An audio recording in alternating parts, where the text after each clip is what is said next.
மேற்கு வங்க முதலமைச்சர் மம்தா பானர்ஜி கீழே விழுந்து நெற்றியில் காயம் ஏற்பட்ட நிலையில் அவரது உடல்நிலை சீராக உள்ளதாக மருத்துவமனை நிர்வாகம் தெரிவித்துள்ளது.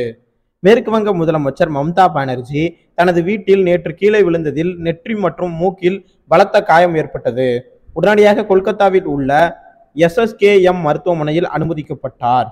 அவரது நெற்றி மற்றும் மூக்கில் இருந்து ரத்தம் வடிந்த நிலையில் நெற்றியில் தையல் இடப்பட்டது.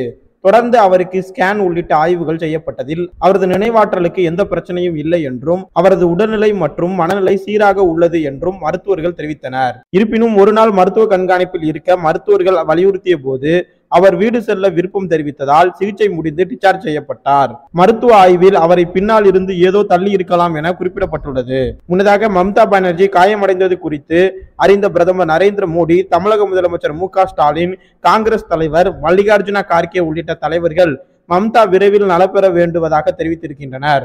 மேற்கு வங்க ஆளுநர் ஆனந்த் போஸ் மருத்துவமனைக்கு நேரில் சென்று மம்தா உடல்நலம் குறித்து கேட்டறிந்தார்.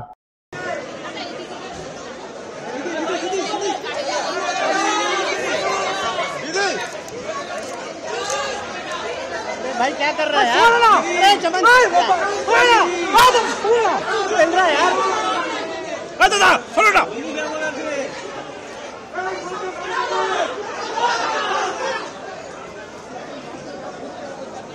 दादा सुनो। ओ दादा